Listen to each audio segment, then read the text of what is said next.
Hey everyone, welcome to week 12 of the college football season. We're coming down to the end of the regular season. We have this week and next week, and then that's it before Championship Saturday. The season has gone fast as always.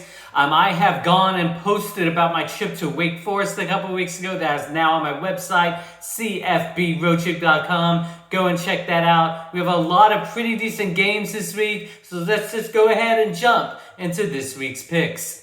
We're going to start off with a Friday night game in the Mountain West. We have Air Force traveling to Nevada. Both of these teams have 2 conference losses on the season. Both of them are probably out of their division race. There's a team ahead of both of them that have a win against them, so they probably won't be able to win the division, but it's still kind of a bragging rights game. Both of them are very good. Air Force tends to have a little bit more of an offense behind them. So because of that, I'm going to go ahead and pick them in this game. I have Air Force with the victory over Nevada in Mountain West play. Let's move on to our Saturday games now. We're going to start off with a matchup in the ACC. We have Virginia traveling to number 18 Pitt. This is a game in the ACC that probably will decide the division. Pitt has 1 loss, Virginia has 2. The winner of this game is going to have the edge. If Virginia wins, they'll be tied, but they'll have the tiebreaker in that instance. But the game's at Pitt. Pitt has a much stronger quarterback. They have a much better offense. Virginia looked pretty bad last week against Notre Dame. So because of that, I'm going to go with Pitt in this one. I have Pitt winning at home over Virginia to win in their ACC division play. Next, let's go to a Conference USA matchup. We have UAB traveling to 22nd and undefeated UTSA. My first instinct, honestly, in this game was to pick an upset with UAB. But I went and kind of looked at the matchups that both of these teams had. UTSA hasn't just won games, they've won them pretty handily. And UAB has struggled in a couple of their games. So I could not, at the end of the day, pick the upset that I was originally going to go with. I have to go with UTSA in this matchup. UTSA will win at home over UAB in Conference USA play.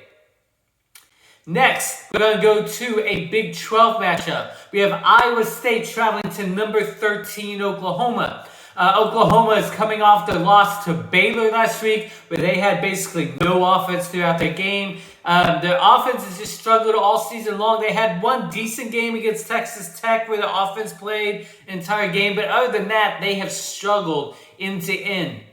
On the flip side, Iowa State hasn't looked that great either over the past 2 to 3 weeks. They've struggled throughout November as well. I still think Oklahoma has a little more to play for. It's going to come down to the Bedlam game to determine who wins the Big 12 in this one, or at least who makes it to the conference championship game. So Oklahoma needs to have a statement win this week. I'm hoping that the Baylor win last week kind of woke them up a little bit to what their offense really needs to do. I'm picking Oklahoma in this one. Oklahoma at home over Iowa State in Big 12 play. Let's go back to the ACC now. We have number 10, Wake Forest, traveling to Clemson. Obviously, Wake Forest is the number 10 team. They're in the top 10. At the beginning of the season, if you said Wake Forest was a top 10 team and Clemson wasn't even ranked, I don't think many people, if any, would have believed you. But Wake Forest offense is for real. I think they're going to continue the offensive juggernaut this week. Clemson just hasn't looked that great this season. I think that means Wake Forest is going to be able to go in and win this matchup. Number 10, Wake Forest wins on the road at Clemson in ACC play. Now we're heading back to the Big 12. We have number 11, Baylor, traveling to Kansas State. I'm going to be very honest. I was extremely surprised that Kansas State was actually favored by 1 in this matchup. Baylor has looked great over the past couple of weeks. They have the big win over Oklahoma. But at the same time, Kansas State has looked really good over the last 2 or 3 weeks too. They haven't just won matchups. They've kind of dominated the last few opponents they played with West Virginia and Texas Tech. But Baylor, with the way their defense has been playing, doing enough on the offensive side to put things away, I think Baylor is going to continue their streak and they're going to win this game. I have Baylor winning on the road at Kansas State in Big 12 play. Next, we're going to go to an American matchup. We have SMU traveling to number 5 Cincinnati. This is a game that looked a lot better on paper about 2 or 3 weeks ago. SMU has really struggled over the past 2 to 3 weeks. They've lost a couple of matchups. They were undefeated before that, but now have come back down to earth.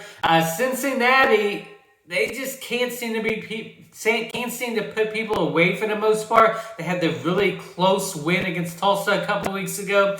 But Cincinnati, again, way too much to play for. I'm really intrigued with the possibility of a Cincinnati-Houston matchup in the American Conference Championship game in a couple weeks. I'm hoping Cincinnati will be undefeated going into that matchup, so it means a lot more. So they have to win this matchup, and I think they will. Number 5, Cincinnati wins at home over SMU in American play. Next, let's go to an SEC matchup between 2 ranked teams. We have 21st ranked Arkansas traveling to number 2 Alabama. My first instinct for any game Alabama is Alabama's going to blow them out of the water. But this isn't quite the same Alabama team as in years past. They've struggled a little bit, but they probably shouldn't have. I think Arkansas is going to come into this game. I think they're going to keep it close for the first 2 or 3 quarters, and then Alabama's going to find a way at the end to pull away. They're still ranked number 2 in the country for a reason, even though they have a loss on this season. Alabama will win. I think it will be closer than some people think. Alabama wins at home over Arkansas in SEC play. Next, let's go to a Pac-12 matchup between ranked teams. We have number 3 Oregon traveling to number 23 Utah. This is another one of those games where Oregon hasn't really looked great. They struggled in the past couple of weeks to put teams away. On the flip side, Utah kind of started off the season struggling more than people anticipated. That took them out of the rankings, but they've been able to slowly creep back in. I think Utah's a lot better team than their 23 rank shows them. And on the flip side, Utah is not as good as their number 3 ranking is. That is the type of recipe for an upset, especially with Utah being at home. So I'm going with the upset in this one. I had number 23 Utah winning at home over 3rd ranked Oregon in Pac-12 play. Now, let's go to the big matchup of the week. It's in the Big Ten. We have 7th ranked Michigan State traveling to 4th ranked Ohio State. Michigan State has their loss on the season to Purdue. On the flip side, Ohio State dominated Purdue last week. Michigan State is probably still a little upset. They're behind Michigan, who's ranked number 6. But man, Ohio State has been on a roll lately. It's a team that struggled a little bit at the beginning of the year, had that loss to Oregon. But over the past few weeks, they have put everything together. That's going to continue this week. Honestly, I think Ohio State's going to win this game big. I have Ohio State winning at home over Michigan in Big Ten play. So those are matchups this week. This week, I will be on the road in Tulsa for the Temple-Tulsa game. I'm kind of excited to be that one just because it's my home stadium. The 2 teams aren't great this season, but to see a game in my hometown, in my hometown stadium, where I've actually never seen a Tulsa game in person, I'm really excited for this match. It'll be a lot of fun. I'll be checking a lot of fun things while I'm at home as well. I'll be writing about that in a couple weeks. Again, go to my website, cfbroadtrip.com. Check out about my trips to Charlotte and Wake Forest that I did in North Carolina at the end of October. In the meantime, go check out the amazing games this weekend, and we'll talk to you all again next week.